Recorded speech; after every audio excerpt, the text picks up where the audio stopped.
많은 사람들은 생각했다. 대절 전체를 한스 몬더만이라는 사람이 이제 네덜란드의 교통공학자인데 이 사람이 부딪혔다고 그의 머리를 정신적인 과속 방지턱에 즉 제정신이 아니다라는 거겠지. 그의 초창기 동안 요거는 이제 일단 잠깐 무시해봐.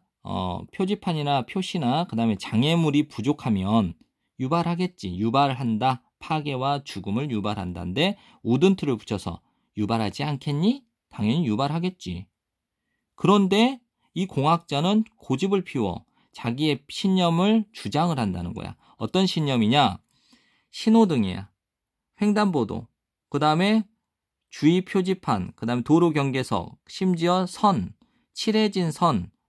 도로의 한 중간에 칠해진 이런 선들이 not just A. 성가실 뿐만 아니라 but B.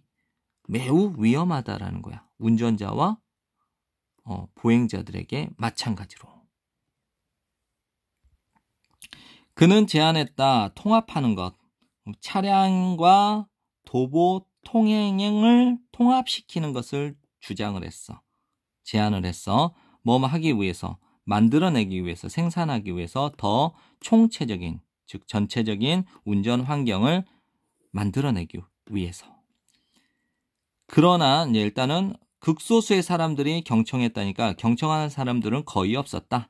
그러나 몬더만은 was patient, 인내심이 있었다. 뭐 할 때쯤이지 21세기 초반쯤에 네덜란드 관리들이 마침내 주었지. 그 몬더만에게 그린라이트 허가증을 테스트하도록 하기 위해서 그의 이론들을 어디에서 많은 작은 마을에서 그곳에 있는 그 데이터는 깜놀하게 했지. 그 회의주의자들에게 그 회의적인 사람들에게를 깜놀하게 만들었다.